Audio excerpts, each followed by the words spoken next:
We all have stories. Stories inspired by culture, competition, creativity. Stories show our humanity. They inspire us to greatness and remind us to be humble.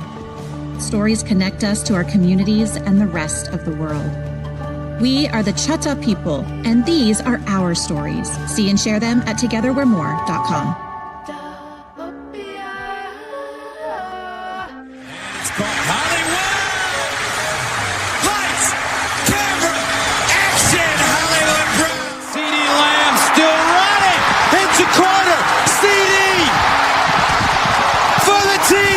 People don't know what it is to be champions. Oklahoma invented it.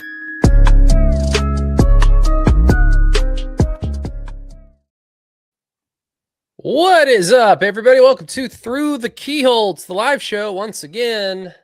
Guess we're doing it live and free for everybody. So welcome to the show to patrons and free folk alike. Everyone's free.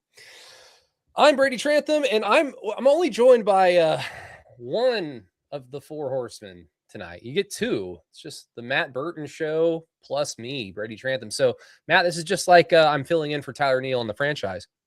Yeah, this is perfect. This is awesome, and we talked to you like an hour and 15 minutes ago.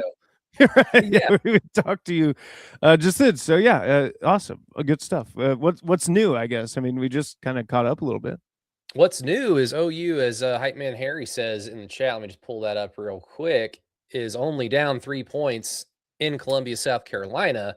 It's 37-34 with 35 seconds left to go after a rocking start. Oh no, you get. I guess they got a bucket. So 37-36.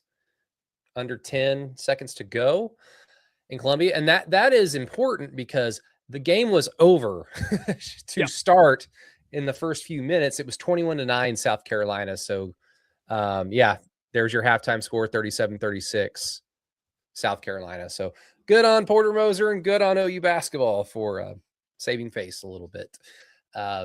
Real quick, just wanted to give a special thank you, shout out to the Choctaw Nation, our title sponsor, as you saw in the opening intro credits. Thank you to them. As always, go to togetherwe'remore.com. Peyton Guthrie, who was unable to join, he does a fantastic job with the content they put out on that website. Go check that out for some amazing and interesting stories. And then also Kaizen Performance Gym. Hey, look, I'm wearing their hat. I got my hat from Kaizen. It was my Christmas present to myself. So go check them out in Norman, Moore, if you're living in the area. Best gym in Cleveland County. So if you're in the area, come check it out. Also, don't forget about keyholepod.com. You can find Alan Kinney's Blatant Homerism column, which he might have a lot of time to think about his this week. Fortunately, feeling a little bit under the weather, Mr. Alan Kinney. So hopefully he's just dealing with some really bad allergies and he bounces back pretty quickly. So yeah, that's why you're only hearing the lovely voices of myself and Matt. But Matt, usually we start off with OU football talk, but you know what? OU hasn't played in a long time. So the college football season mercifully ended last night with Indiana defeating Miami for the national championship. Indiana's first national championship in their football program history. It's just a weird time to be alive. Just very odd things are happening every day in the news. And this was not AI slop. It was real. Indiana won a national championship in football. But just always remember, whenever you think like, man, the regular season ended like a month and a half ago. OU was eliminated in the first round of the playoff, like almost like just over a month ago right now. Well, next year, Matt, we're going to have to wait an extra week for the national championship game. So it's going to be even worse next year. But usually we start with OU football, but let's put a bow on the 2025 season completely. And I guess,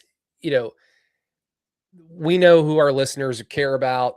So let's try to give some general thoughts on the game and then try to draw some connections or comparisons to a potential path for the Oklahoma Sooners trying to get back not only to the playoff, but of course, contending for a national championship in 2026. So what did you think of the game last night? And I guess, first of all, who did you have? I'm assuming you picked Indiana. Yeah, I did. I did pick Indiana in that one. I did think it was going to be a closer game. It ended up being one. But no, man, I think I obviously enjoyed the game. Like, I mean, it was an awesome game, for Miami to, give up a touchdown on special teams by having a punt blocked for a touchdown, and then also missing a field goal early in that game, to have the ball with like a minute left at midfield and you're only down 6. Like, I mean, that's, from all the things that went on during the game, if you're a Miami fan or whatever, you probably would have taken that. And especially if I told you, hey, in the second half, you kind of found some success moving the ball a little bit, through the air, and, obviously the big Mark Fletcher touchdown run. But yeah, I don't know. I enjoyed it. Fernando Mendoza, just awesome touchdown run in that one. And then 2 great catches by Charlie Becker. I mean, I don't know what else to say as far as those catches go, other than they were great. I mean, they were great in that moment, making those catches. That's big time stuff, man. So good for Charlie Becker. And I think I saw last night, or maybe they said it on the broadcast, of, the Becker kid was a holdover, like the only holdover in that wide receiver room from the previous regime at Indiana. Like, he was the only one. He like worked through. How do you think he feels? Yeah, right. He's like, he probably feels similar to like all the seniors, like the actual 4-year seniors on the 2000 team. Like, what? We went through. we did what? We went through the trenches before getting here to the top of the mountaintop. We got beat 22-0 in College Station in the rain 2 years ago. Right. Now we the champs, baby. Yeah.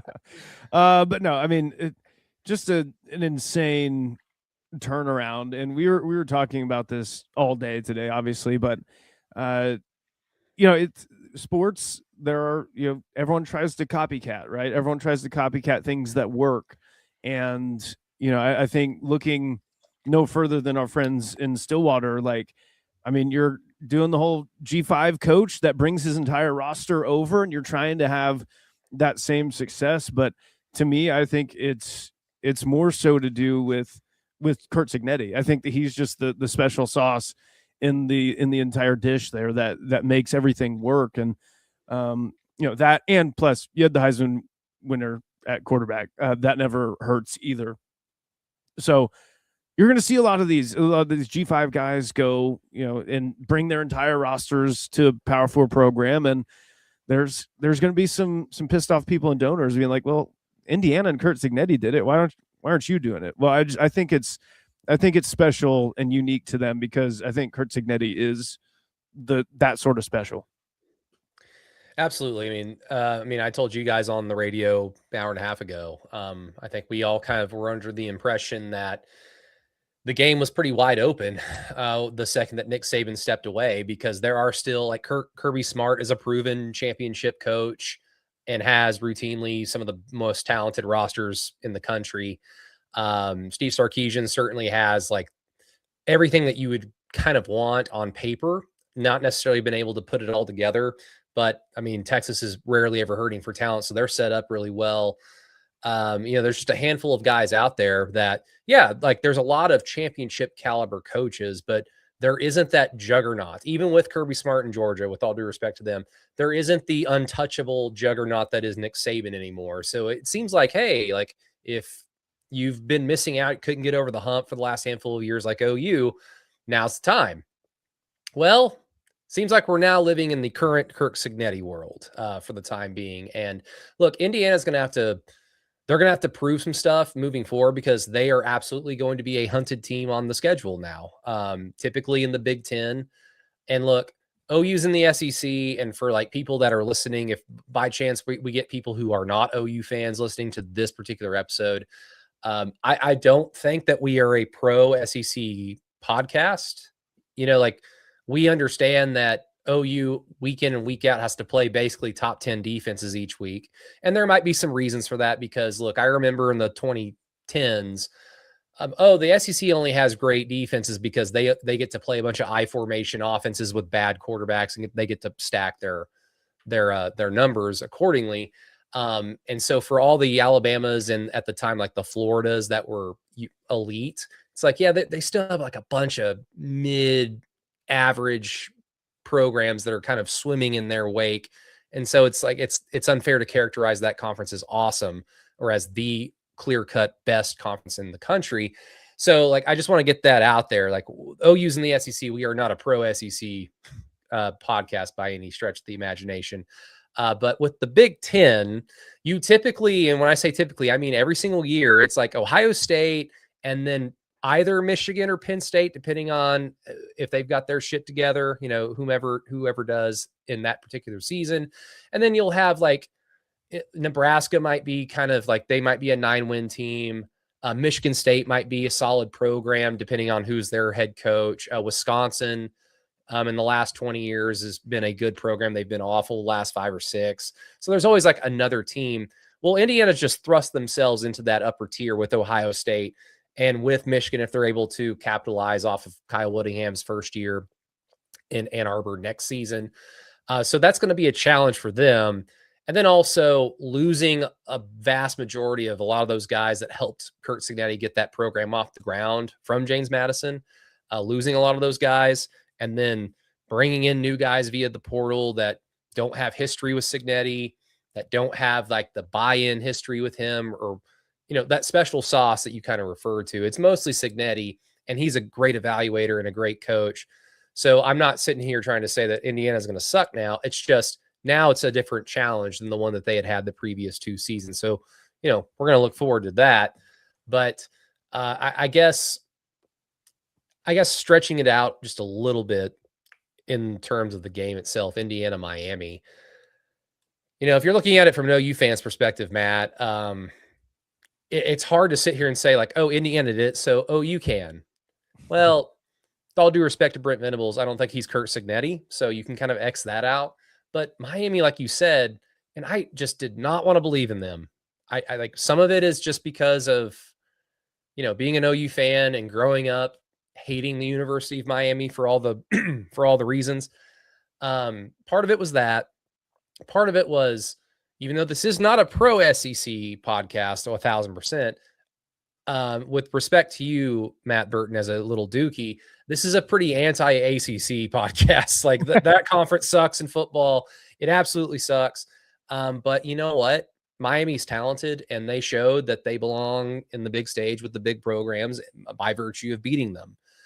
And I think you can argue that, well, if you're OU, for example, you're just playing top 10 defenses week in and week out, you get your ass kicked. You might win the games, but you're going to get your ass physically kicked.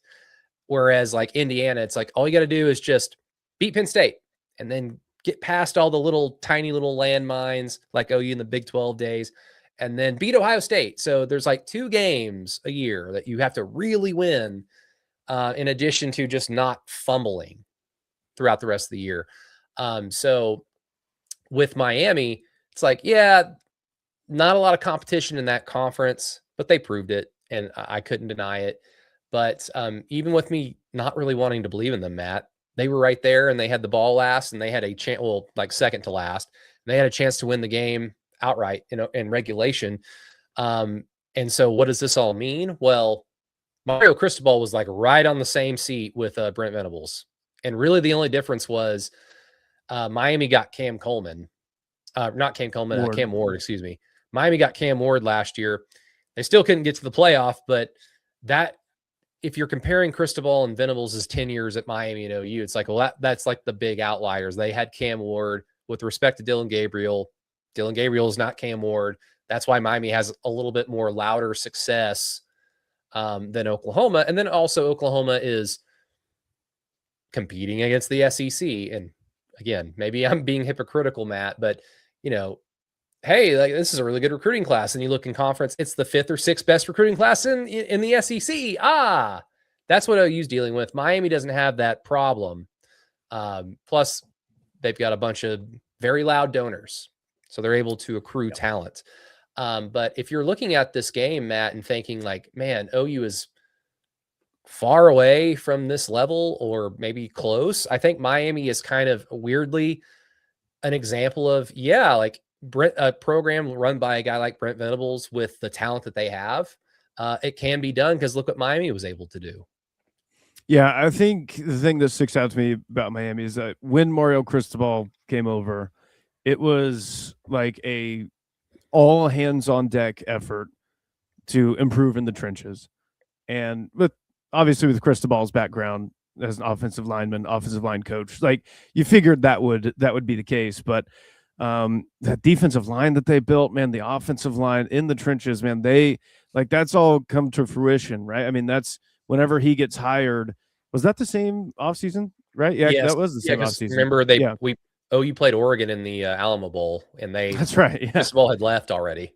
Yeah. Okay, yeah. Then Dan Lanning goes over there. Okay, gotcha. But that's what I mean. So it's like those first recruiting classes were now kind of coming to fruition. Also, you hit in the transfer portal with an Akeem Mesidor from West Virginia. Like, I mean, there's like that is one thing that is happening and has happened at OU on the defensive line. The defensive line has been that all the resources have been put in to beefing that unit up.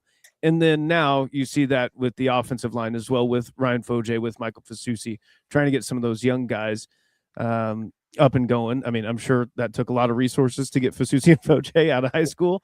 And I think it's going to end up being worth it. But, I mean, doing that in the trenches, that just sets you apart.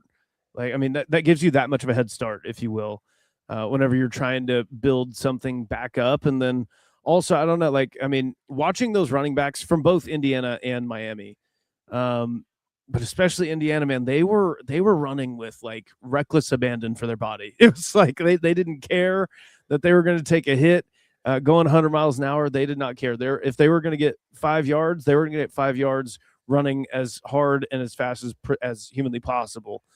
So that I kind of like. I mean, I love that. Like. Yeah, okay. You don't care about your body, but hey, you're picking up those yards. But so that's easy for me to say sitting in my bed watching the TV. But so the Himby and Black, those guys from Indiana, I love the way that they run.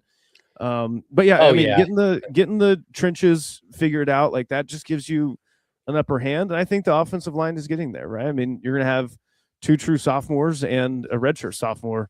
Probably starting for you. So, I mean, hopefully those guys got, some extra seasoning, some experience this year and can really develop this offseason. Then you come back and you're like, oh, hey, okay, OU's not the same place they were on the offensive line as last year. Yeah. I mean, that's going to be one of the biggest stories this offseason.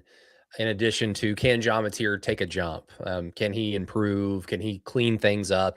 Whatever it might be, is going to be like, where is the offensive line? I think on paper, we all feel 1,000% better about it going into 26 than we did going into 25 or 24. I can't recall what the conversations were like going into 2023, but that season you add Walter Rouse as just like, we just need one guy to start. So I'm assuming that there were probably very little conversations about the offensive line. It's like, yeah, it's not as good as the 2018 one, but it's, it's still a pretty good Oklahoma offensive line.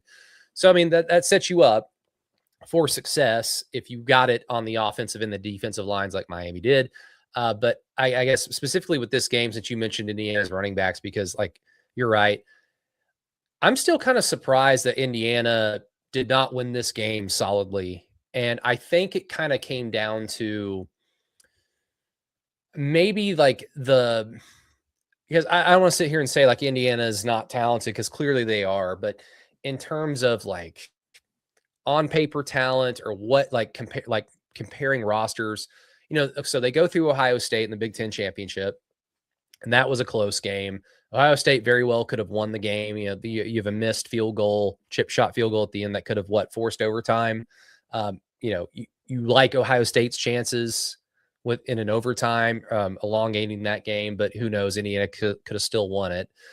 And then they just blast Alabama, who, I mean, they beat OU, but I mean, there's reasons why people were having conversations about Alabama sucks. Kalen DeBoer needs to go. They shouldn't be in the playoff.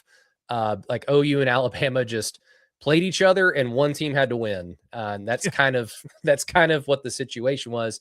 And so Indiana gets to take advantage of that. And then the Oregon game,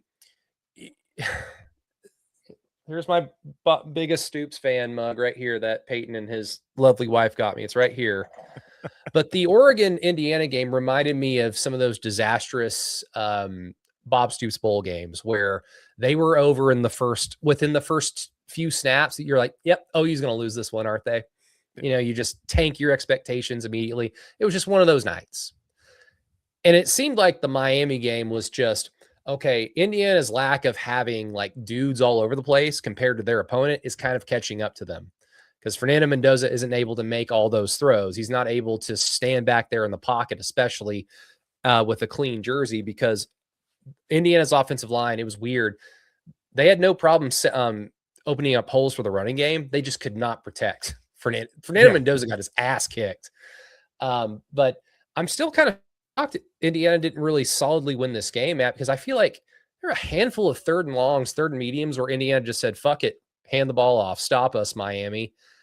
Because they've got talent on the perimeter, on the edges, not so much in the interior. And Indiana would just pick it up, chunk plays, just like 10 yards, like on 3rd and 8, 12 yards on a 3rd and 6, and just handing the ball off. So look, I guess respect to Miami for making it close, but I think it was just kind of a matter of Miami's got some dudes that can just make plays. And look, on offense, OU has Isaiah Satania. He's a dude who can make plays. And we're all hoping that they find an extra guy or two that can do so, because you see what happens when you're kind of outmatched in terms of the coaching category, or just the well-coachedness category of your opponent. If you just got a dude who can like bust off a 58-yard touchdown run, I mean, that cleans a lot of stuff up. It definitely does. I will say, like, as far as Miami not winning, or excuse me, Indiana not winning as comfortably, I think that, I mean, you said it earlier, I think Signetti was smart enough to be like, especially once they got that pump block for a touchdown, to be like, all right, we're going to shorten this game as much as possible, because we are not doing a good job protecting Fernando right now. Like, we're not doing a good job. Yeah, I do not want to see this guy on his ass all night. So I think they were just like, all right, screw it. We're going to run and run and run. And if we need to, we got the Heisman Trophy winner that can go make a play, and have some receivers on the outside that can go make special plays like a Charlie Becker did a couple of times. And, also to that game should have been over quick. And the one thing that I absolutely loved about watching this Indiana team all year is how disciplined they were and how they didn't beat themselves. And then you go to that 4th quarter, and it's a 2nd and 1, and your all-conference, all-American left tackle gets a false start, and then it's 2nd and 6, and then you're settling for a field goal, and it's like that's going to loom large. And then Miami gets a delay of game on first and 10. Yep. They get a delay of game, 1st and 15. Okay, incomplete. Then 2nd and 15, you get a roughing the passer call. So I'm like, Indiana, you're like losing everything that made you, that kind of gave you the upper hand, is just winning in the margins and winning, being disciplined. And I was like, man, that could come back to haunt them. But luckily, that really, I mean, that false start reminded me of, the win in Tuscaloosa, like right before Arbuckle called that stupid like screen, that tunnel screen or whatever, that Mateer threw in the dirt, got and what's can't remember, intentional grounding. I can't remember words. Because it was a 3rd and 1. I believe Eddie Pierre-Louis jumped, and it's like, hey man, in the margins, that's where you can win and lose games, or at least make it incredibly hard on yourself to win it. Like that was unfortunate with the false start from Indiana. And then those other plays, like you're right, it was uncharacteristic, but I kind of just saw it as like, man, these guys are trying to win. Like they smell it, they see it, and they're trying to make a play. And it was roughing the passer, but I mean, God damn it, it's football, I know. Like, well, they're running 1,000. Okay. I was just gonna say they're running 1,000 miles an hour, unless it's like blatant violence. like unwanted, unneeded violence, then yeah, just keep the flag in your pocket. Yeah. And then another thing too, I saw that Indiana didn't lose a fumble since their very first game. They lost a fumble against Old Dominion on like their first or second series, and they didn't lose a fumble again the rest of the year. So like again, you have to be a little bit lucky on that. But then again, I think that also goes into being disciplined, right? Being disciplined and not beating yourself. So yeah, again, I don't think they had any turnovers last night. You get a special teams touchdown. Like, I mean, there's a lot of things that go into it. But I do think genuinely that, especially once they got that punt block touchdown, it was like, all right, we're going to try to shorten this game because Fernando's getting his ass kicked by Bain and Mesidor. Yeah. Now, flipping this over to OU, Matt, this is not a very fair comparison because OU basketball, I mean, before yesterday, was miles better than Indiana football has ever been. It's like Indiana's a basketball school. Football is secondary to them, just like basketball is secondary historically to OU. I think right now it's probably like softball is secondary, tertiary, yeah. at this institution we call the University of Oklahoma. But if Indiana can just manifest fervent fan support for Indiana football when they start winning games, can OU basketball do this at some point? Like, what if they just randomly got to the national championship? If they get as good, yeah. So like, what if they hire the basketball version of Curt Cignetti, where it's like, this is the best coach in America, like right off the bat? Is like OU going to be traveling? Like, are OU fans going to be traveling to go watch the basketball team? It's a little bit different, because there's a zillion basketball games and they're always played in like really weird arenas, hard to get to places. But I mean, I don't know. Like, can it happen? I guess it can. It happened for Indiana. It could. OU basketball down 7, by the way, at South Carolina right now. So maybe not the best time to bring up this. But yeah, no, I mean, I've said it on here before about Indiana. I've said it on our show a million times. Curt Cignetti literally just did a video game. Like, he did the NCAA video game. He started a dynasty with one of the worst programs that you can and won a title. Like, he literally did a video game in real life. Yeah. It would have been interesting. I mean, we're never going to know this, but just pretending if the 12-team playoff format has like always been the thing, like since like the modern era began, like in the late 40s. Like historically, it's always been like Bill Snyder is the greatest coach in college football history because of what he took over and what he turned it into. So from that perspective, like, yes, you could argue Bill Snyder was one of the greatest coaches in the game because he didn't coach at an Alabama or an Oklahoma. He coached at Kansas State, which was right up there with Indiana, the worst football program in the country, just every year, 2-3 wins a year, just trash. And he took it and turned it into a conference power in the latter days of the Big 8 and then the formation of the Big 12 days, and he turned it into a near national title contender. I mean, technically they were a national title contender. They just couldn't get there. But, if the 12-team format had always been a thing, what would it have been, the 98 Big 12 championship when Snyder had all the soon-to-be like Sooner coaching staff assistants on hand, like Mike was there, Mark Mangina was there, I think Venables was there, and they get beat in the Big 12 championship by Texas A&M. They get upset by the Aggies, and it denies them the chance to play for the national championship. Well, it would have derailed them. It would have probably taken away a bye, but Kansas State would have just been able to bounce right back in the playoff. And given how they were that year, they very well could have probably just said, yeah, that was a bad mulligan. We'll start it over. And then with OU in 2003, they get upset by Kansas State. They're still in the playoff, just like they were still in the national championship. But I would have preferred, one, to have Jason White have more time to recover with the broken hand. And two, hey, that was an awful day. Now let's go beat the ever-loving shit out of Fresno State in the first round or something like that. Whoever they would have like, hey, remember who you are, go beat the shit out of them so that you build up to, like, once you play the USCs or the LSUs at some point, maybe that could have played out better for Oklahoma instead of just shell shock. You've been defeated. Now go play LSU in New Orleans when everyone thinks you don't belong there. And maybe you guys don't even think you belong there, Right. So it's interesting. I like thinking about weird things like that, but I do really quick while they're playing a game, I do want to break policy here and talk a little bit about basketball.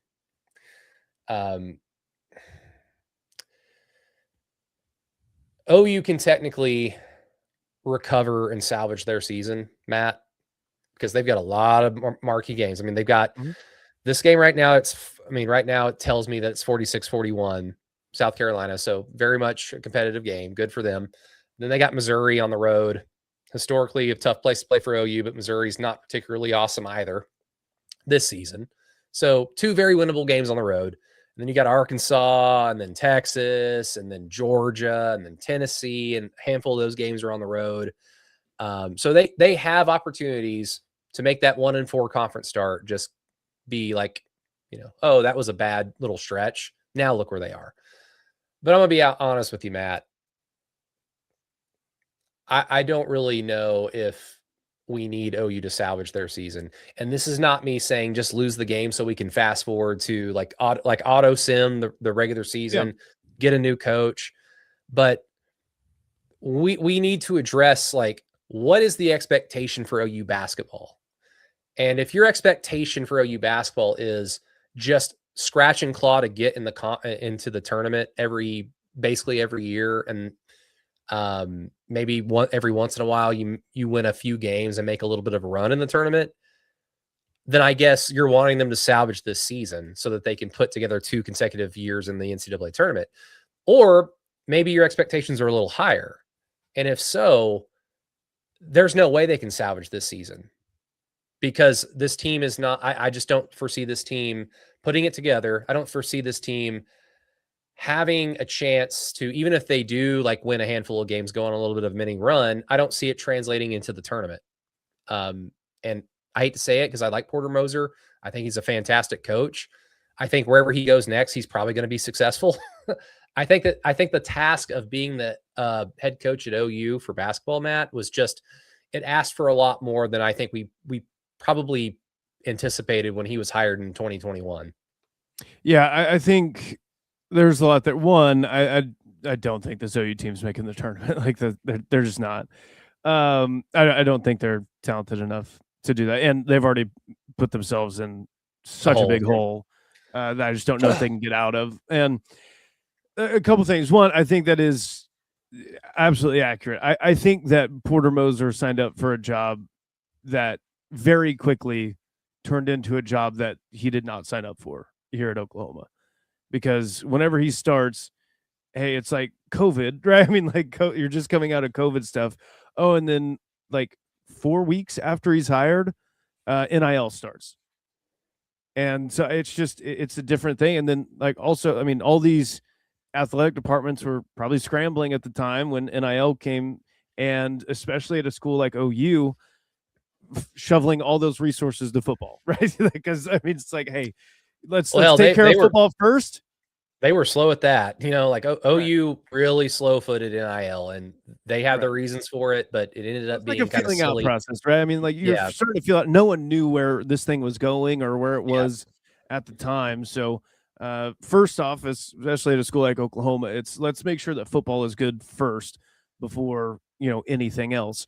I do think that Porter, like for his sake, honestly, I hope that he goes someplace that is basketball first. Like if he goes back to Loyola, like wherever he goes, I think that he can definitely have success there. Because again, you don't fluke your way really into a Final Four and then a Sweet 16 like the next year or the 2 years after at a place like Loyola Chicago. So I don't think that he's a bad coach. I will say, like just watching this team over the years, I have had a huge issue with their offense, man. And again, like it's not as simple. It's not as simple. Well, like at Loyola, his thing was defense. Like his teams locked people up, and then he had big men like the Cam Crutwig kid that was like conference player of the year. Like I mean, he was awesome down low, and then you had guards that got after it on the defensive end.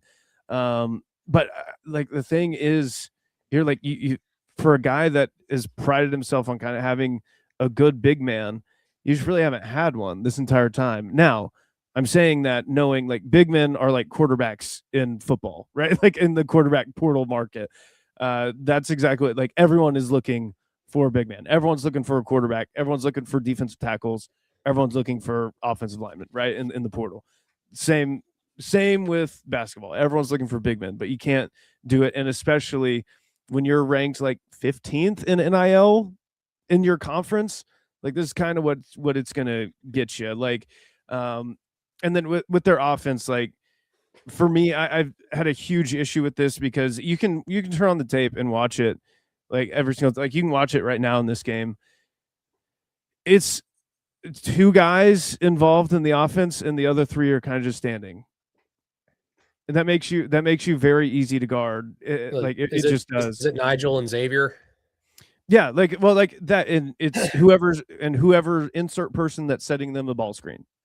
Like that's really it. And hey, maybe that offense could work whenever you have like a Trey Young, right? Like I mean that offense can work because he's that good.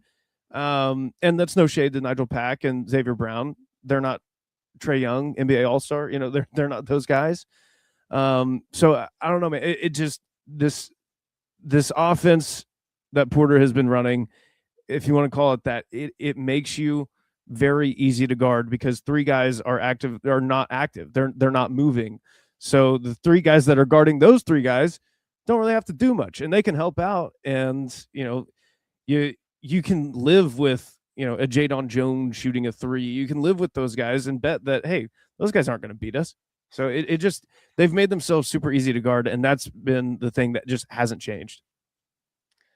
Yeah, and it just what makes it worse for me is that was kind of the problem at the tail end of Lon Kruger's run was the offenses were just so, and it wasn't for lack of talent as time kind of showed. And I mean, at the time, I thought Austin Reeves was good enough in college. I didn't foresee him being a pseudo NBA All-Star, but I thought, man, that guy's a baller. Like in college, like Lon, just let him cook. Like give him the ball and tell everyone just to get out of the fucking way. Like let him do something and save your offense because time and time again, I mean, with Lon Kruger, with his background, it's like, yeah, offense, and it just went away after Buddy Hield and that team all graduated, or it went away after the hot start with Trey Young, in his lone season.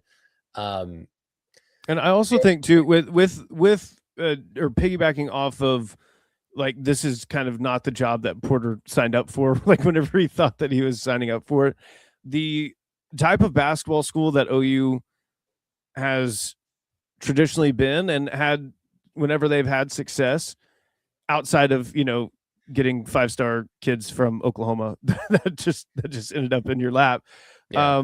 It's been like keeping guys around for 3 to 4 years and developing and doing all that stuff. And that's not a reality. And I keep telling people this, like, as much as people have, think that the transfer portal has ruined like college football, man, it's done that times 10 to college basketball, man.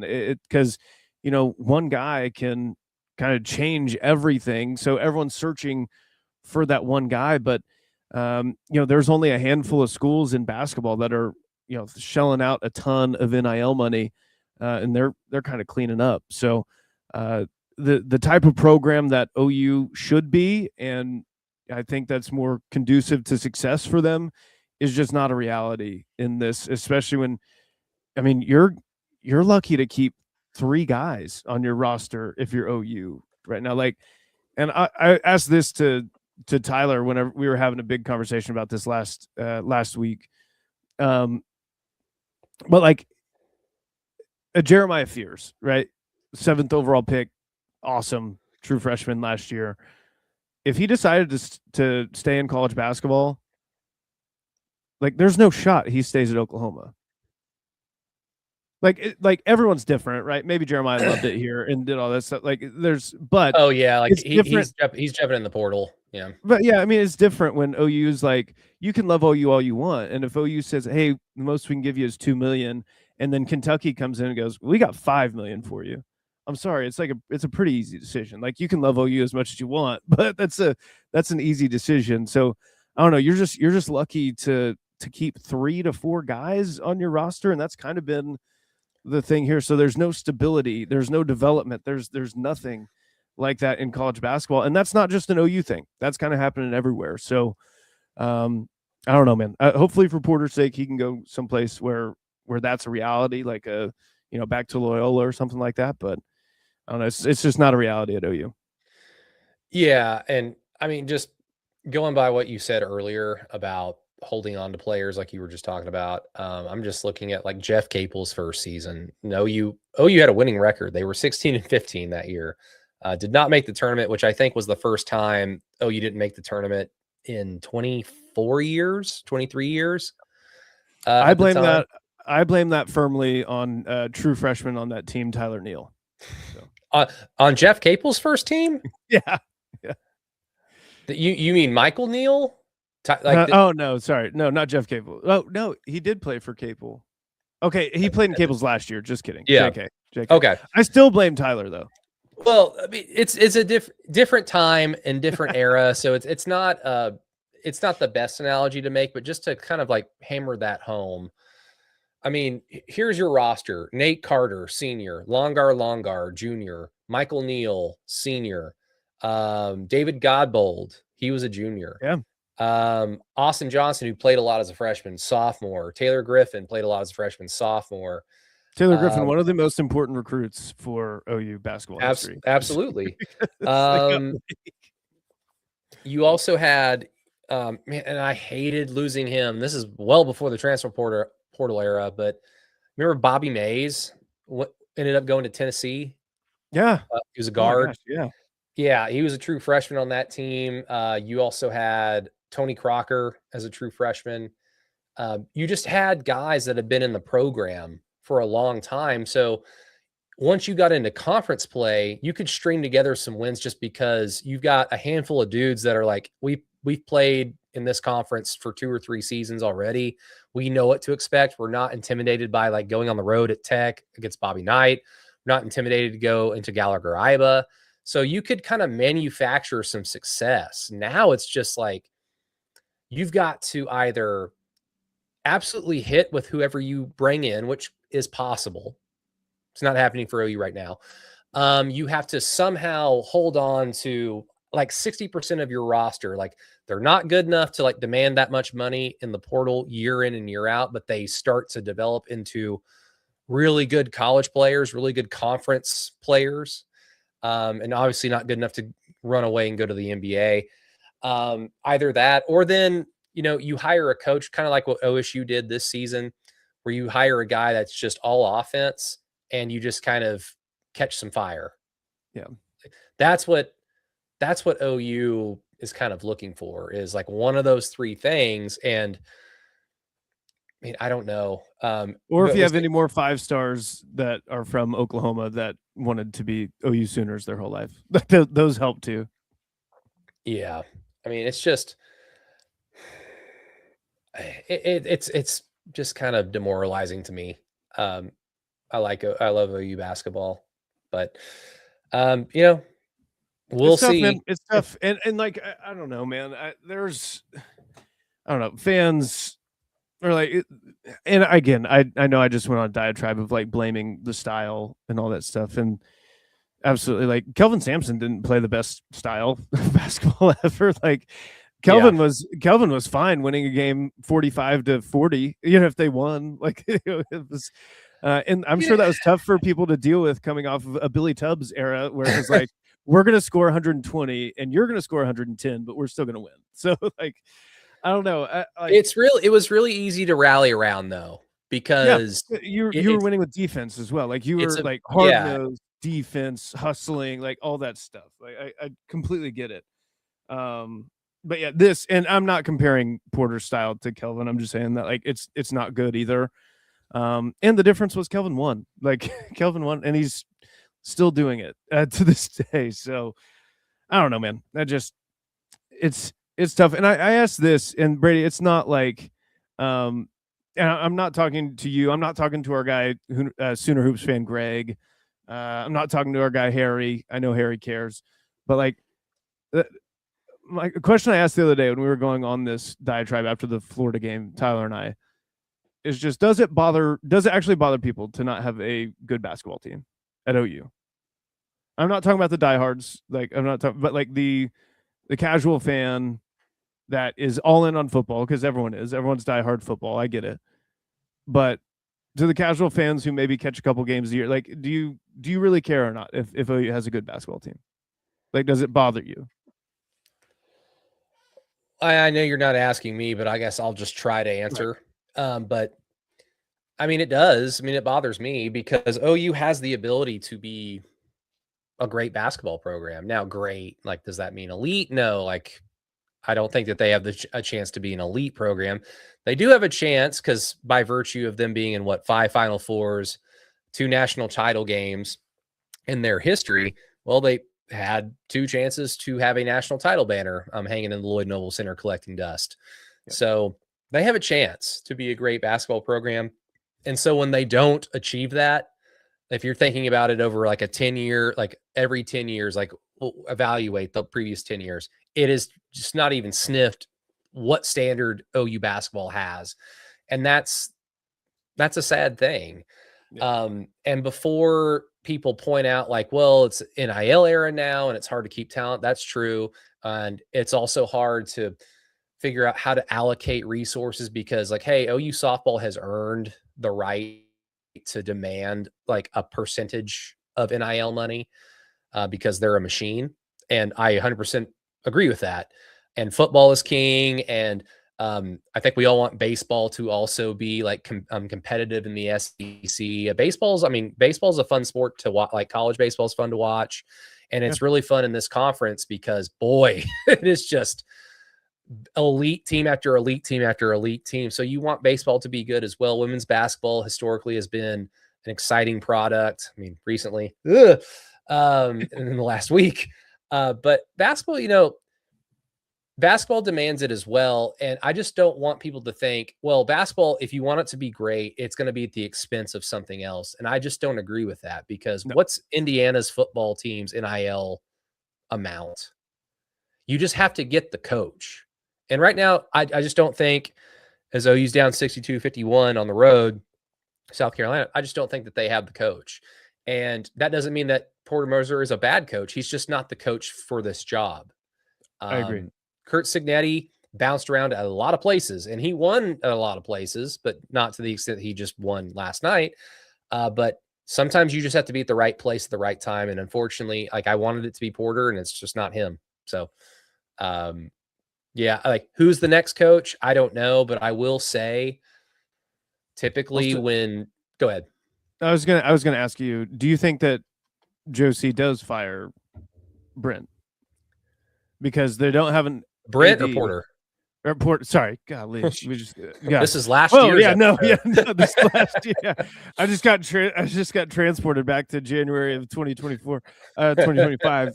No, do you think he actually does? Because there's no athletic director, and I would assume if there's an athletic director in the wings or like close to an announcement, that they would want to hire a basketball coach themselves and not inherit somebody that Josie just hired. Yeah, that's going to be interesting because let me make sure something before I say something really quick, like bum bum bum bum bum bum. Yes. Or wait. I'm looking. Yes. Okay. I didn't know if this was just something that journalists knew, but I mean, I used to work at OU, so I should have known this anyway before I looked it up. OU does have a Board of Regents meeting Thursday and Friday of next week on January 29th and 30th. I would not be shocked if a new athletic director is named then. I mean, other people have kind of hinted at that as well, so you're not hearing it here first, but just keep that in mind as we get closer to the end of the month. That doesn't necessarily mean that Joe Castiglione is going to say, and I'm done. And then he walks off stage and here comes the new person. I would imagine Joe Castiglione probably stays on until the end of the fiscal year, which would be like June 30th. And so July 1st might be the start date for The new athletic director, typically, because no one cares about this, but I was on a search committee for the current law school dean at OU, and similar timeline, similar window of hiring. Can't remember her name. The lady who got hired. She got hired, like, I think in end of January or February, got named at the next Board of Regents meeting, and she didn't start until July 1st. So that's just what's in my head right now. And because of that, I mean, unless OU loses their next 3 or 4 games and they're on like a complete and utter losing streak, I mean, Porter just might like resign. Right. Yeah. I mean, this one, if they lose this one, and then at Missouri, I think is their next game as well. So I don't know. I think the smart thing to do would just be let the season ride out, because I don't think anyone's under the impression that they're going to make a run or get to the tournament. So it's like, well, if that's how it's going to end, then just let it naturally occur, and then let the next person chart their path. And I think it'd be kind of good for OU to, I don't know, kind of be an early open job. Start. I agree. The inner workings. I agree. I mean, I'm not.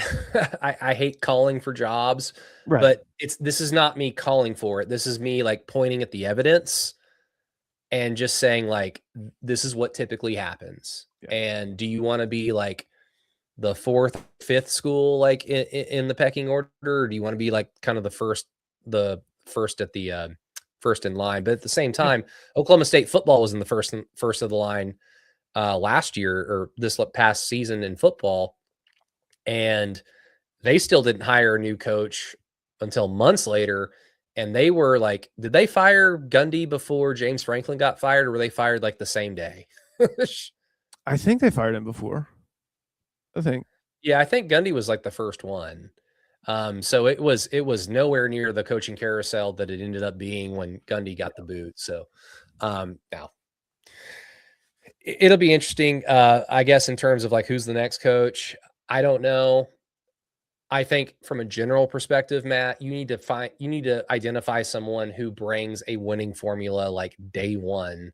You need to avoid like program builder or culture setter, like any of those things, because we don't have time for that. And you cannot guarantee that you can retain a chunk of your roster from year 1 to year 2 anyway. So you need someone to come in, install a system that's exciting, and it results in wins. That's what needs to happen. And whether or not that's a guy that has a previous OU tie, I mean, I don't know, but I will say, it seems like whenever programs like football, basketball, whatever it might be, Matt, whenever they start wandering the desert in terms of lack of success for a period of time, it seems like a lot of people do go through the cycle of, all right, now time to go back to the well and hire a member of the family, and to like reinvigorate the fan base, get everybody excited, because you know who Hollis Price is, or you know the name Kellen Sampson. He's Kelvin's son. He used to be a walk-on player at OU, or I can't remember if he was a walk-on or a scholarship guy, but he was on the team for 4 years, so everyone remembers that. Or Quantus White, who's coaching at Louisiana right now with head coaching experience. I mean, I don't know if that would be a good thing, but it seems to be something that schools do when they wander the desert, and it just rarely ever succeeds. And OU football did that in the 90s, and John Blake was, hey, he's an OU guy. He bridges OU from their current day in 96 to the glory days of the Switzer era in the 70s and the 80s with his time with the program as a player. So I don't know. Like, don't ask me for a name is basically what I'm saying. Yeah, same here. I mean, I think like the hiring of Hollis Price, if it did happen, like, yeah, like you said, for like nostalgia, for all these other reasons, I think the fan base would be pumped for it. But I don't know. Like kind of like you said, I just don't know how well that normally works out, especially with a guy with no coaching experience. But is a younger guy in the coaching profession, and maybe it would be good. Maybe it would be good to, just, I don't know, handle the transfer portal, I guess, like handle the portal and all that stuff. Maybe he'd be a little better equipped to do that. Wish OU could have hired Jai Lucas from Duke last year. He was Duke's assistant coach last year. Went over to Miami. Miami's like 16-2. Like they are like killing it right now. And he's known for his recruiting and stuff like that. So wish they could have gotten in there. I don't think you're getting him away from Miami now. Like, to be honest with you, I'm sure they could throw some money around there, but we'll see. I don't know. Hi, man. Harry says Buzz Williams. Yeah, I mean, hey, I remember 2013 or whatever. Yeah, Buzz Williams likes hopping around different schools, likes different challenges. So maybe you can sign him up. But yeah, I don't know, man. We'll see.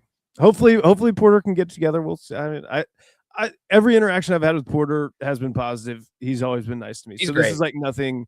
This is nothing as far as like him as a person, like interacting with him.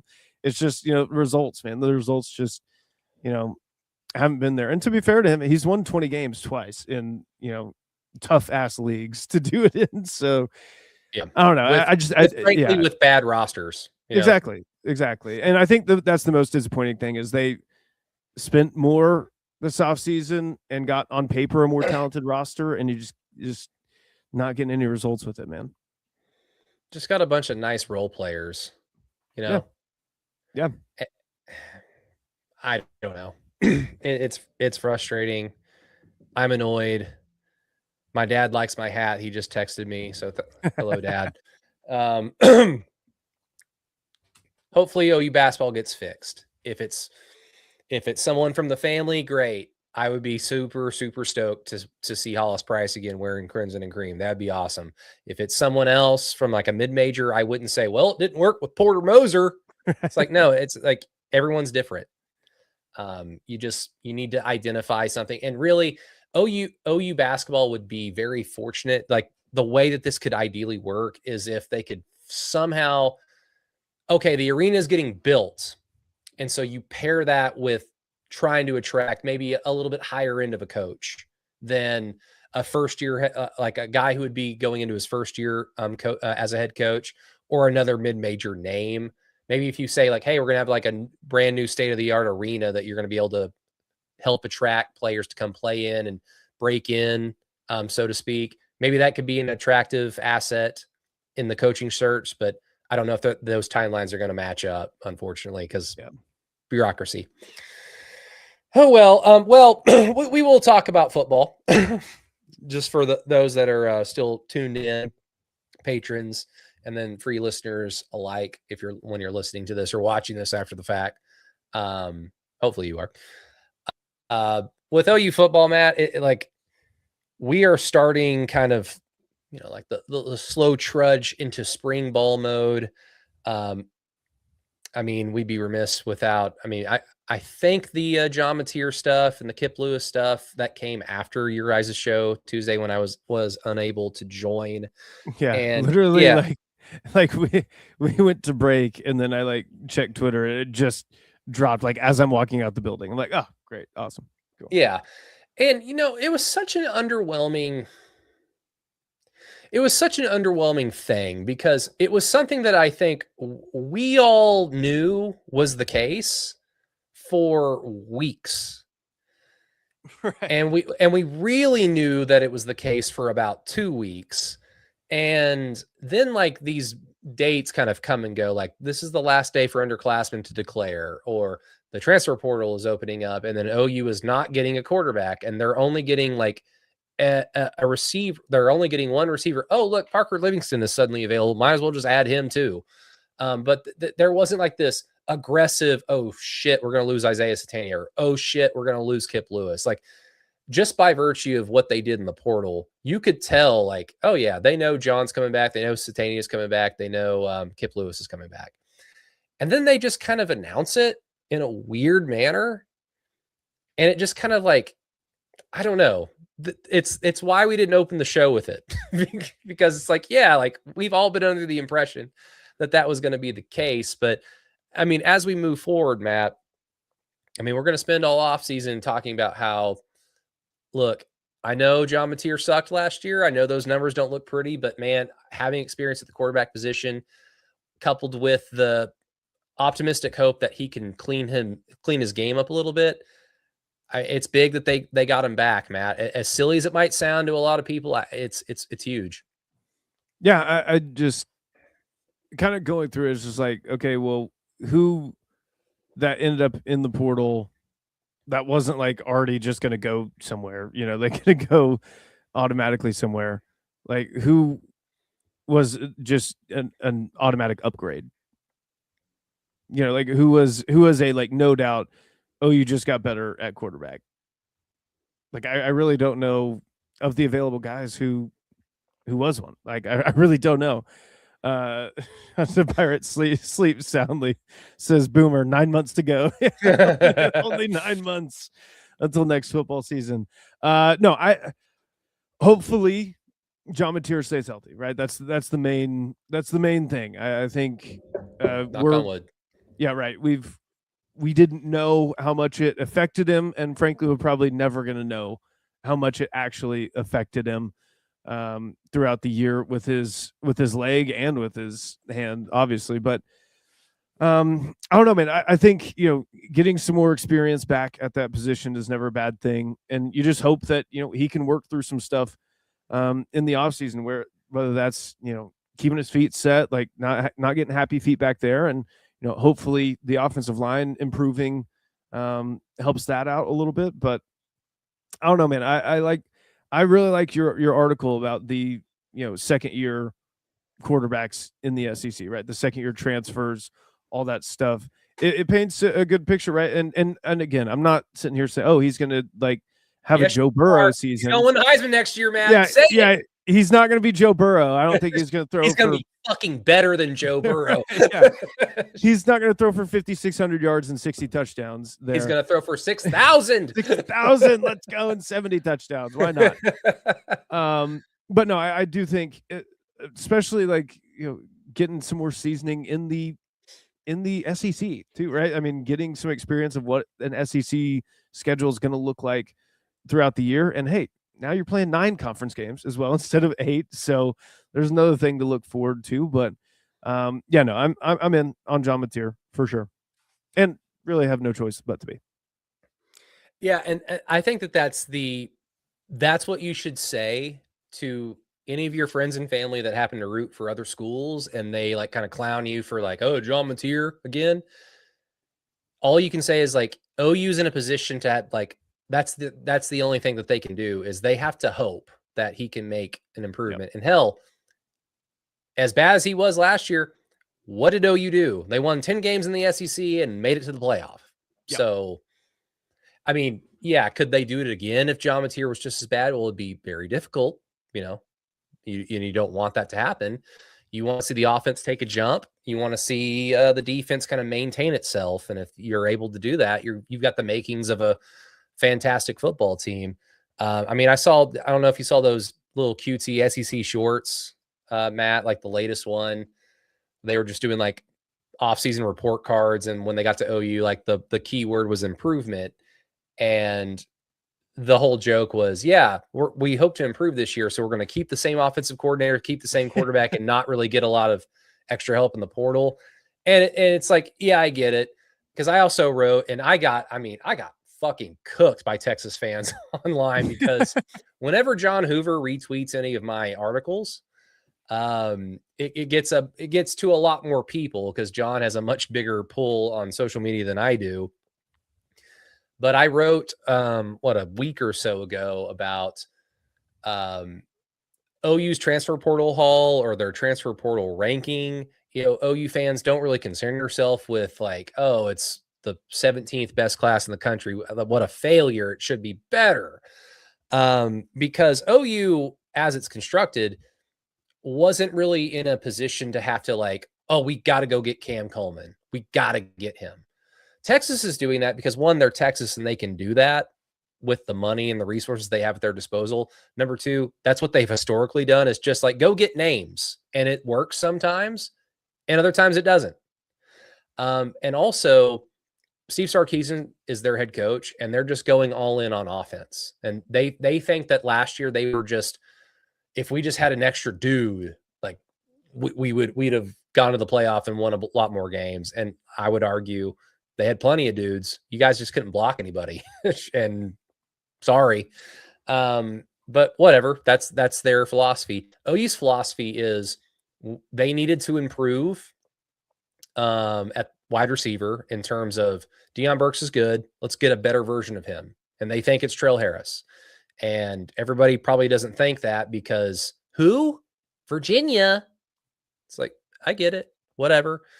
They needed to maintain linebacker experience and play. So they got Cole Sullivan. And some people might say, what? Huh? Who? I've never heard of him.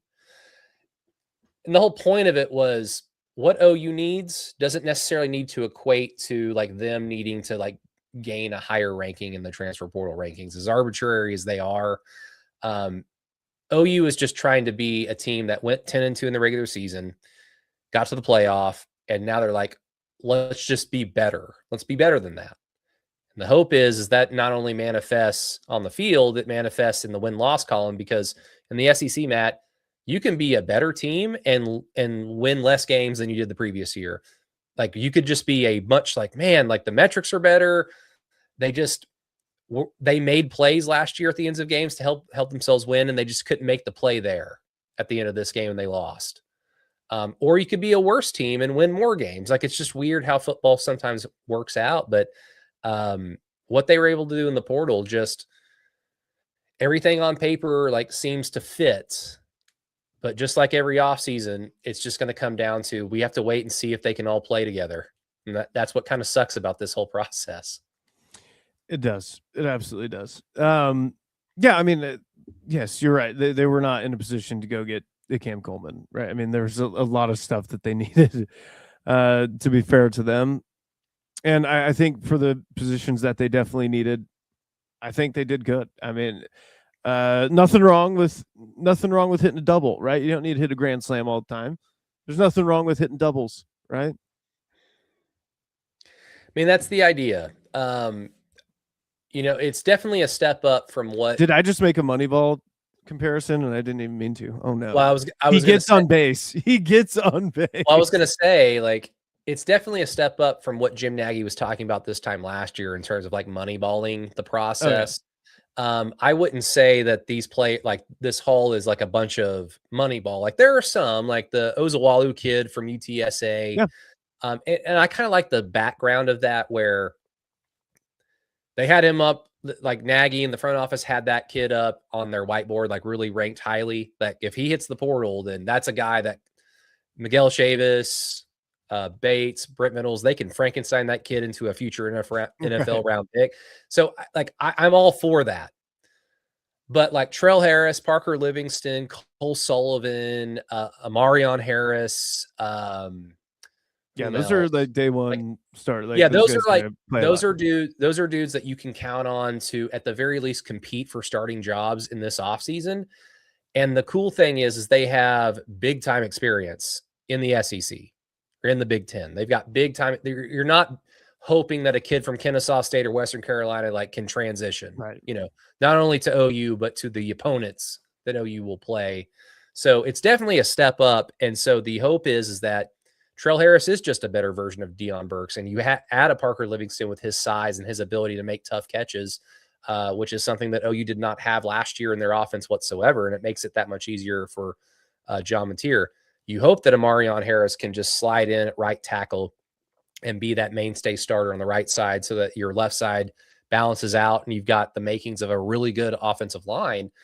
Like the biggest unknown factor, unfortunately, is I have no idea what to do with running backs. I like Xavier Robinson. He can't stay healthy. I like Torrey Blaylock. He also can't stay healthy, and I think Xavier is much better than he is. I'm excited for Jonathan Hatton, but who knows? Lloyd Avant. I mean, I don't know. Yeah. Cool. Def piece. Cool if it works. Oh well if it doesn't. You just have no idea with running backs, and you're just really hoping that truly Joe John Finley was an awful tight end coach, that anybody else can get more out of that room, and it's going to be, Jason Witten with 3 new tight ends that OU has now added in the portal.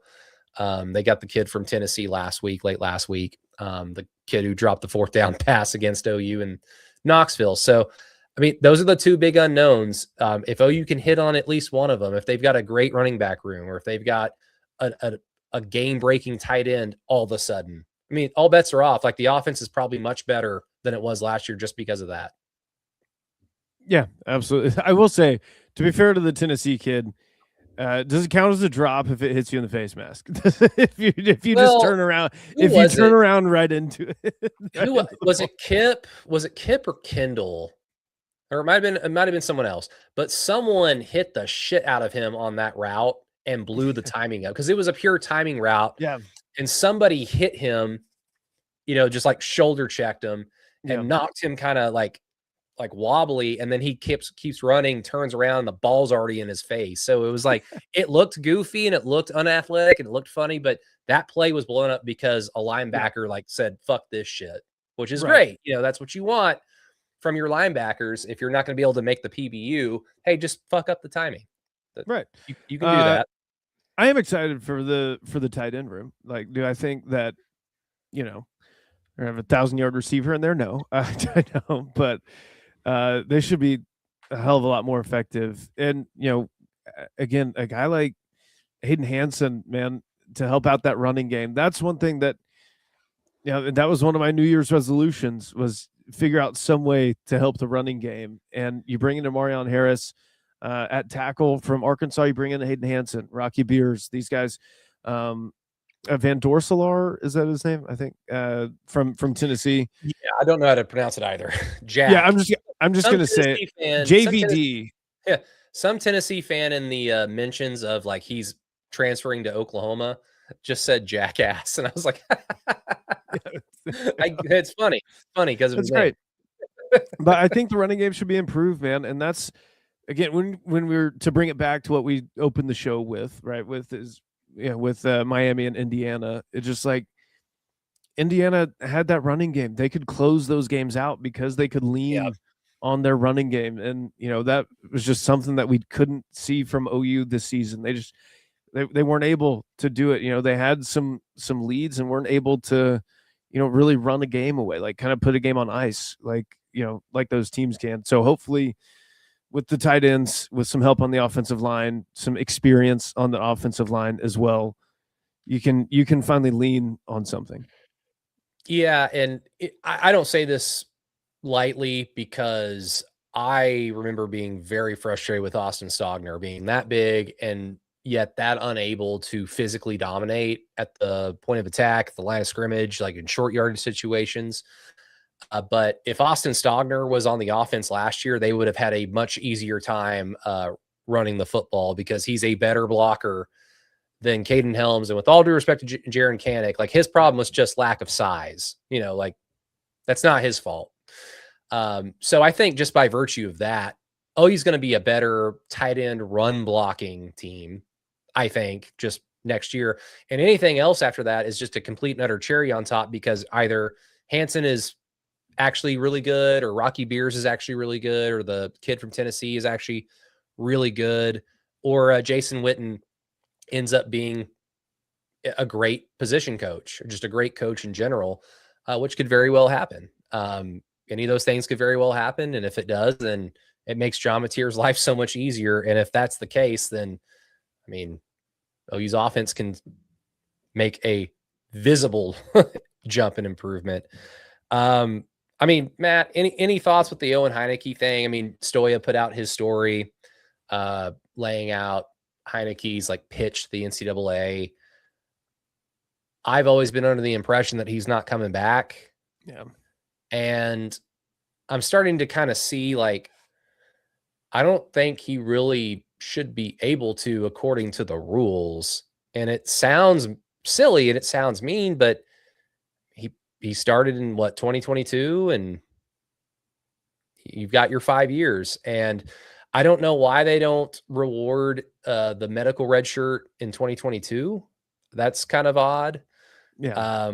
Considering that he did, I think it was documented, he tore his leg up in fall camp and missed the entire season. That should be a medical red shirt. And I'm guessing that the 15 minutes of lacrosse should be counted as just a regular red shirt, like you would in football.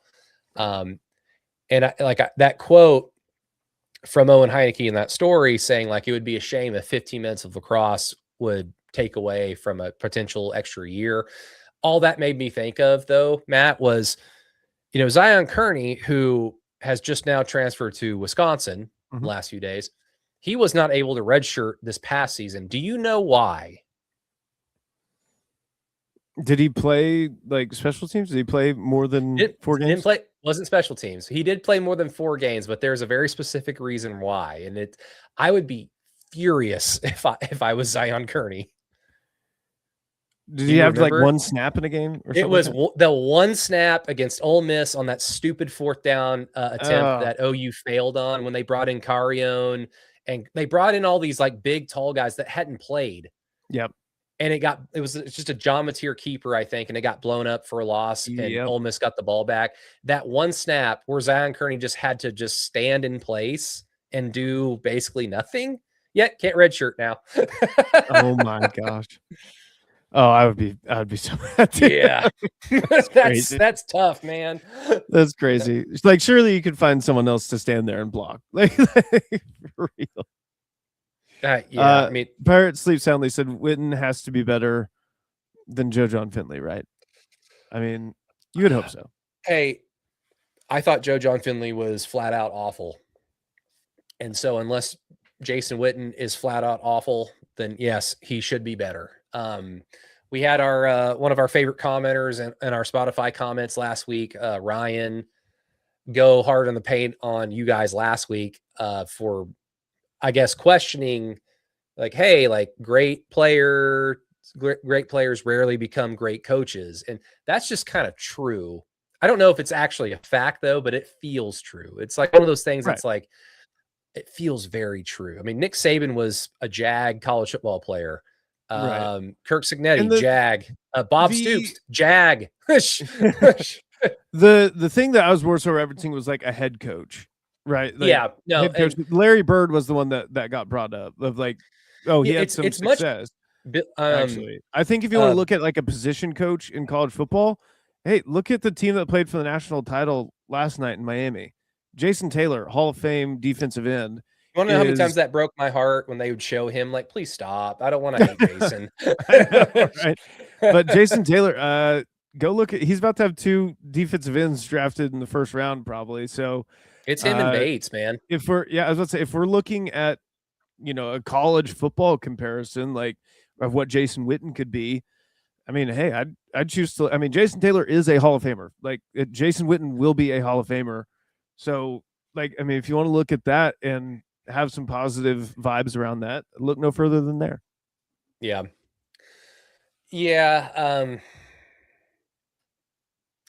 Basketball, it's a little bit easier, I think. I mean, Bill Russell was a player coach with the Boston Celtics, and he won a bunch of titles. It helps when you're the best player as well. Yeah. Larry Bird, like you guys had mentioned. Football, but with position coaches, it's probably not as stringent of a rule. But, it's also just kind of coupled with the fact that his fellow coaching assistant, Mr. DeMarco Murray, I mean, a lot of this fan base wants him gone. And he was a phenomenal college player and an NFL great. I don't know if he's going to be a Hall of Famer. I don't know if he played long enough or had enough successful seasons for a longer period of time, but he was certainly one of the best players in the league on offense during his time with the Cowboys. And he's a guy that a lot of people just kind of want gone. So we don't know. That's me, like Ryan, that's me asking the question, like, does that necessarily translate into great coach? We don't know just yet. He definitely has the pedigree to suggest that he should be able to, but I would say I said the same shit about DeMarco. Like, he should be able to do X, Y, and Z. And man, it's just not been anywhere near. This is no shade to DeMarco by any means, because he was great. Like don't get me wrong. Like Jason Witten is in a different like stratosphere when it comes to like there's he's going to be a Hall of Famer. He has the most receiving yards in Dallas Cowboy history. Like, I mean, there's a lot of stuff. Like, he has a lot more, to sell than DeMarco does. And that is with all due respect to DeMarco, because he is a great, great player. Jason Witten is just, I mean, he's one of the bbest tight ends of all time. Like, I mean, yeah, there's no doubt about that. There's a much different element with Jason Witten compared to DeMarco, and I think that just comes from the name Jason Witten opens a lot of doors, not just in the state of Texas, but I mean, hell, he went to school at Tennessee, so he probably has a lot of connections back home in Tennessee and deep in SEC country. I assume more so than DeMarco Murray, who is a very articulate man. He looks incredible. He's just a little bit more on the quiet side. He's a little bit more of a private person. Not to say that Jason Witten isn't, but he's Jason fucking Witten. So it just opens up doors that I might be wrong, but I assume he opens up more doors than DeMarco Murray, especially in the state of Texas. DeMarco is your guy for the West Coast, I would assume, being from Vegas, close to the West Coast in California. That's probably where DeMarco has him in terms of compared to Jason Witten. But look, we're just not going to know until we see it. And we didn't necessarily know with Joe John Finley, not after year one, but year 2, year 3, it became pretty apparent this is not going the direction that it needs to go in. And I mean, Jason Witten's already kind of knocked the ball out of the park anyway. I mean, I didn't foresee getting the kid from Tennessee, and he's a guy that you could hold on to and develop into like a good player potentially with 3 years of eligibility left. And hell, Josh Heupel thought he was good, so he must have some talent. So, yeah. I mean, right off the bat, is that a better signing than Joe John ever had of anybody? Like, Caden Helms was a 4-star, but he was from Nebraska, and I always like, really? You got a kid from Nebraska? And I know he got hurt a lot, so you never know, but it's like I just always kind of question the rating. So there's Caden Helms. Getting Austin Stogner in the portal, I mean, he was bad at South Carolina. He was not good at South Carolina. No. So, like, I guess right off the bat, Jason Witten's already better. Yeah, I would say so. Yeah, off the bat. Well, I guess Devon Mitchell, technically as a 5-star, but man, that staged like milk. And really, that was helped by the fact that he and Michael Hawkins Jr. were buddies. Yeah, I think they played at the same school. I think they were both at Allen, and then Hawkins went to the other Denton school or whatever, and then Devon Mitchell went to California so he could reclassify. But no, yeah, we're just gonna have to wait and see. I guess the last thing, Matt, before we get out of here in terms of OU football, as OU, they lose by 9 to South Carolina, 85-76. Yummy. That's delicious. I mean, you asked me this on the radio a few hours ago, so I'm going to ask you. I mean, what does Brent Venables need to do in addition to what he already did this past, season? He answered a lot of questions, checked a lot of boxes, but he didn't check all of them, and there's plenty of room for improvement. We still do not know if he is like the guy and the unquestioned guy for the future, but he can do a lot of like goodwill if he does X, Y, and Z in 2026. So what's X, what's Y, and what's Z for you? Man, is it Brent Venables? Is it that the very man? Oh man. Okay. What can he do? One, I mean, as close to a repeat on defense as you can from this year, in my opinion. Like, don't, and again, like, I know you're losing like an R. Mason Thomas, Marvin Jones Jr., like probably an Owen Heineke, Kobe McKenzie, Kendall Daniel. Like, you're losing some guys, like you're losing some key pieces. But try as best you can to have a repeat of last year on defense, because that, I mean, I'm not breaking any news to anybody. Everyone watched the same season. Like, that helped you out. I mean, there's no way to quantify how much that helped you out having that level of defense. I'll throw in Tate Sandell with that too. Throw in Tate Sandell with that. Have him be just let him be the exact same, basically, as he was this past year.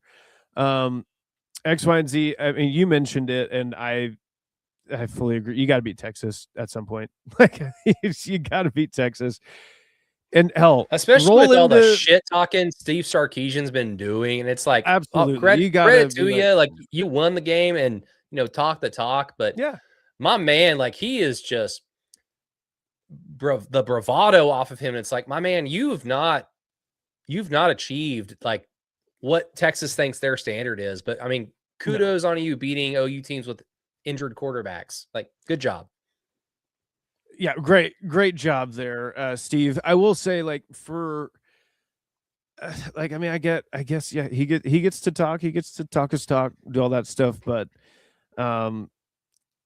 it would just be really nice. It would be really nice for Brent to finally get back to a win there in Dallas, because it's been a rough 2 seasons going down to that game, and having to walk out of the Cotton Bowl early and just be like, God damn it, like again, this is happening again. But I don't know, man. So that one, and then a third thing this year. Is it too much to say make the playoff again? Is that unrealistic? So that's going to truly depend on how does the schedule break out. Is Kentucky randomly awesome? Is Florida randomly awesome? Is Ole Miss still really good? If you get kind of a schedule break like that, then you have to have more realistic expectations. Because look, if OU goes 9-3 with this schedule, it's disappointing. But if you go 9-3 because you lose to Georgia, and then you drop a game at Mississippi State, like you're just bad day. They do everything they do works, and then you lose to Ole Miss. Let's just say that Ole Miss is, with Pete Golding, is still like really good. It would be hard to like really sit there and say like this is nowhere near the standard of OU football. It's like, man, I mean, they beat A&M, they beat Texas, they won on the road at Michigan, something this team has never had the opportunity to do, and they did it in their first chance to do so. Because like I kind of asked that question to you guys a few episodes ago, like what happens in the event that you just completely flip OU and Texas's resume last year, where OU beats Texas, but they lose to Michigan, and they lose to some other team, and then they still lose to Ole Miss, and they miss the playoff. I would be like, that's disappointing, but hey, they got on the right track with Texas, and they were right there, and they're set up for next year. I think 9-3, not making the playoff, is the floor for this team to be successful. Anything past that, and it's completely disappointing. So you can't take a step back. Yeah, that's the main thing. There is a scenario where this team doesn't make the playoff, and I don't really view it as a failure. Yeah. But it's a very fine line, and things have to kind of play out. Like, I just have to look at the schedule and go, yeah, Kentucky ended up being really hard, or Florida ended up really hard in Billy Napier's first year, or not Billy Napier, John Summerall. Yeah. So, and especially especially taking into account there are 9 conference games, right? I mean, 9 conference games now. You got 2 Georgia, and go 2 Michigan in the non-conference, man. So that schedule is really setting up. I mean, 8 consecutive games, and hey, if OU makes the conference championship, 9 consecutive games. It's just, that is unforgiving, man. And this is a program under Brent Venables that has had injury problems, and 8 consecutive games. Like, you're going to have some hurt legs, hurt knees, tired legs. I mean, hopefully everyone's healthy, but I mean, damn, that's going to be tough. It is. Any final thoughts, my friend? Nothing for me, man. Nothing for me. Just, like Pirate Sleep Soundly said earlier, just 9 months. Just 9 more months. It's not as bad as it sounds. I mean, we'll have, like I said, the Board of Regents meeting next week, the end of next week, which is going to be fun because on the 1st, I'm gone for 2 weeks. I'm going to be in New Zealand. But potentially we could have a new athletic director to talk about. And then that will bridge us into almost spring football season, which will give us a month to talk about stuff. And then we don't even get a spring portal. So there's no like Jade. Oh, you signed Jade Knott to like kind of spur us on. But it's not as bad as it looks. 9 months, there's going to be plenty of stuff to talk about. And Ari Wasserman exists, and he'll probably say some silly stuff, and I'll probably make fun of it during the off season. So whatever. Okay. Well, patrons, thank you for jumping on. Thank you for listening. Sorry that all 4 of us couldn't be here, but 'tis the season. People are busy. People aren't feeling the best. And, it's not the end of the world. So you don't have to always jump on the show, and talk if you don't feel the greatest. But I hope and assume Alan will be back next week. Also the same for Peyton. So hopefully all 4 of us are back next week. And yeah, thank you, Pirate Sleep Sounding. Appreciate you, Hype Man Harry in the chat. Thank you guys for joining. Thank you to the Choctaw Nation. Thank you to Kaizen Performance Gym, keyholepod.com. Don't forget about that. Patreon.com/through the keyhole. If you would like to join live streams, be a patron, and you will get easy, early, fun access to a live stream sent right to your email inbox so that you can be a part of the show. But for our free listeners out there, we appreciate you guys as well. Don't forget to share the show, like and subscribe, all those things. Like it on YouTube channel, subscribe to our YouTube channel. We greatly appreciate that. Helps the cause out. And don't forget Spotify comments. And I believe we did get a new Apple 5-star review on Apple Podcasts. So thank you to you. Do not have the name up on my phone screen right now, but thank you to you so very much. If you've not done so, please follow suit and leave us a 5-star rating and review. But for Mr. Matt Burton and myself, Brady Trantham, everybody, thank you so much for listening to Through the Keyhole. Until next time, Boomer. Suitor.